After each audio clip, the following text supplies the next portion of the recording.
ओम गण गणपतये नमो नमः। श्रीमद् वाल्मीकि रामायण युद्धकांड 67वां सर्ग भाग 3/4। उसी समय शत्रुनगर पर विजय पाने के लिए शत्रुओं का संहार करने वाले सुमित्रा कुमार लक्ष्मण कुपित होकर राक्षसों के साथ युद्ध करने लगे। उस पराक्रमी लक्ष्मण ने कुंभकर्ण के शरीर में 7 बाण धंसा दिए, फिर दूसरे बाण लिए उन्हें में उस पर छोड़ दिया।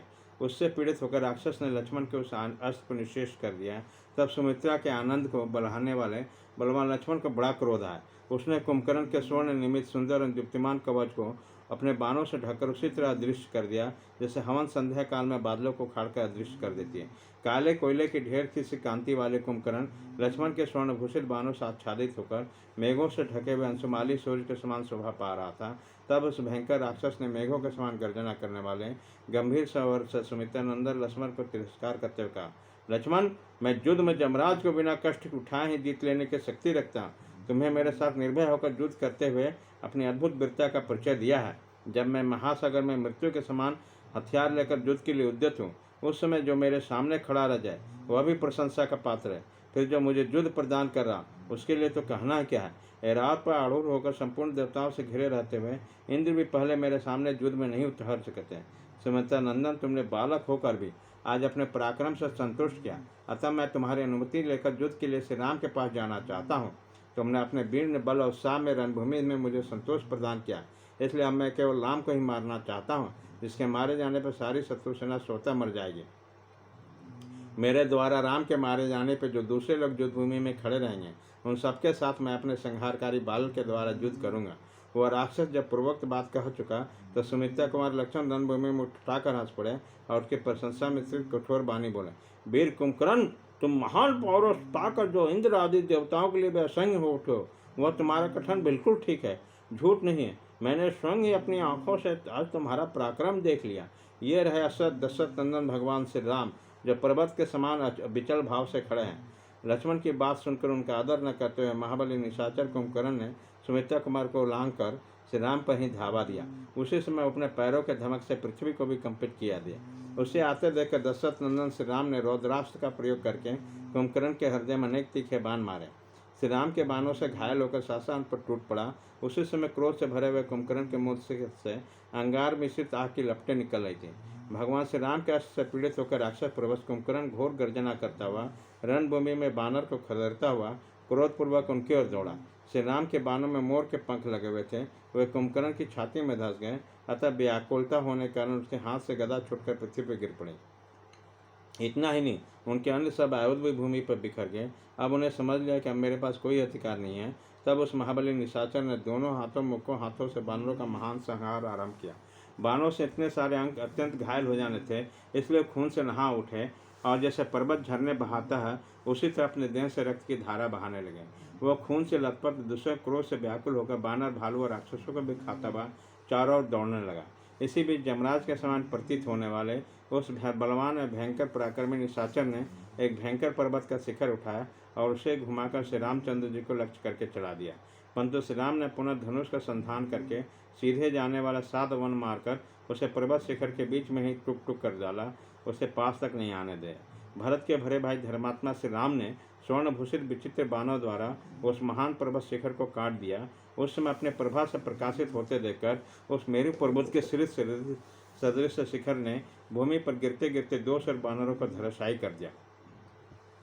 उसी समय धर्मात्मा लक्ष्मण ने, जो कुंभकर्ण के वध के लिए नियुक्त थे, उनकी वध के लिए अनेक युक्ति का विचार करके श्री राम से कहा, राक्षस राजन, यह राक्षस सोने के गंध से मतवाला है, यथा न तो बानरों को पहचानता है न राक्षसों को। अपने पराय दोनों के पक्षों को योद्धाओं को खा रहा। अतः श्रेष्ठ बानर युद्धपति जो प्रधान लोग हैं वो सब ओर से इसके ऊपर चढ़ जाए और इसके शरीर पर ही बैठे रहे। ऐसा होने से दुर्वधि निशाचर इस समय भारी भार से पीड़ित होकर रणभूमि में विचरण करते समय दूसरे बानर को नहीं मार सकेगा। बुद्धिमान राजकुमार लक्ष्मण की बात सुनकर ये महाबली बानर युद्धपति बड़े हर्ष के साथ कुंभकर्ण पर चढ़ गए।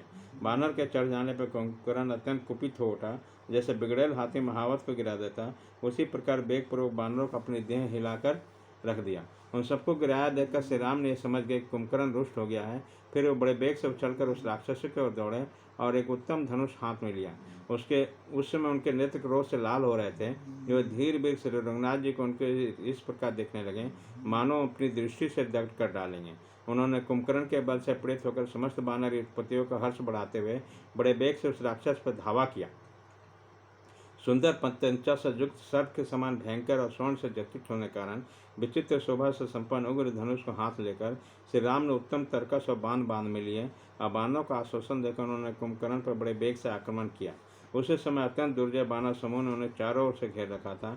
लक्ष्मण उसके पीछे पीछे चल रहे थे। इसी प्रकार महाबली वीर से राम आगे बढ़े। उस समय महाबलशाली श्री राम ने देखा महाकाय शत्रुधमन कुंभकर्ण मस्तक पर किरीट धारण करके सबोर धावा कर रहा। उसके सारे अंग खून से लथपथ हो रहे हैं। वो रोष से भरे हुए दिग्गजों के भांति क्रोधपूर्वक बानरों को खोज रहा है और उन सब पर आक्रमण कर रहा। बहुत से राक्षस उससे घेरे हुए हैं। वह बिंद मंदराचल के समान जान पड़ता है। सोने के बावजूद अभिजाओं को विभूषित किए हुए तथा वर्षा काल में उबड़े हुए जल वर्षा मेघ की भांति मुंह से रक्त की वर्षा कर रहा है। जिहा के द्वारा रक्त से भीगे हुए जबड़े चाट रहे थे।